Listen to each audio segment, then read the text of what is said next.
Hi friends, ఎలా ఉన్నారు? So నిన్న నేను ఒక వీడియో చేశాను కదా, H1B Trump new visa rule అని చెప్పి. సో ఈరోజు వీడియో దేనికంటే, నిన్నటి నుంచి చాలామంది ప్యానిక్ అయ్యారు, చాలామంది అడుగుతున్నారు. యూఎస్లో కానీ ఇండియాలో ఉన్న వాళ్ళు కానీ చాలామంది ఏంటంటే ప్యానిక్ అయ్యారు.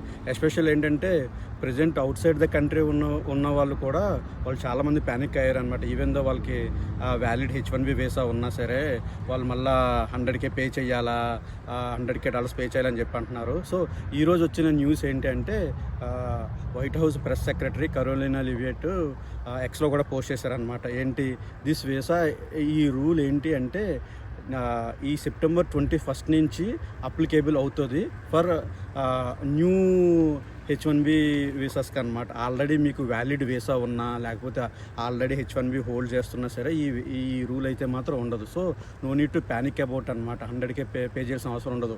ఈవెన్ దో చాలామంది ఎక్స్టెన్షన్కి వెళ్తే అక్కడ మళ్ళీ స్టాంపింగ్కి వెళ్తే మళ్ళీ అప్పుడు ఈ ప్రాబ్లం వస్తుందంటే, అసలు వాళ్ళు ఏం చెప్పారంటే కరెంట్ ఎగ్జిస్టింగ్ వీసా హోల్డర్స్కి ఏ ప్రాబ్లం లేదు. మీరు ఆల్రెడీ కంట్రీ అవుట్ సైడ్ ఉన్నా సరే, లేదు ఇప్పుడు ట్రావెల్ చేద్దాం అనుకున్నా సరే, H1B హోల్డ్ చేస్తున్న వాళ్ళకి ఆ ప్రాబ్లం ఏమీ లేదని చెప్పి అన్నారు. సో క్లియర్ కదా. ఎందుకంటే నిన్నటి నుంచి చాలామంది, నిన్న ఒక వీడియో కూడా చూశారు కదా, ఫ్లైట్లో నుంచి చాలామంది దిగిపోతున్నారు. ఎందుకంటే ట్రావెల్ చేస్తే మళ్ళీ వస్తామో లేదా, ఈవెన్ దో వాళ్ళకి వ్యాలిడ్ వీసా ఉన్నా సరే.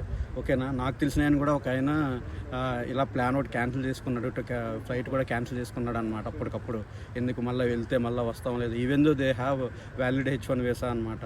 సో క్లియర్ కదా. సో ఇది మెయిన్లీ ఇండియన్ ఈ service based companies next year నుంచి వాళ్ళని టార్గెట్ చేసిందనమాట. నెక్స్ట్ ఇయర్ నుంచి వాళ్ళైతే మాత్రం 100K పే చేసి అయితే మాత్రం అసలు పంపడానికి ఉండదు కదా. సో ఇక్కడ ఎక్కువ మందిని హైర్ చేసుకుంటారని. అండ్ ఇందులో అయితే చాలా క్లియర్గా ఉంది. సో ఇంకేమైనా అప్డేట్స్ ఉంటే మాత్రం నేను చెప్తాను. Bye friends.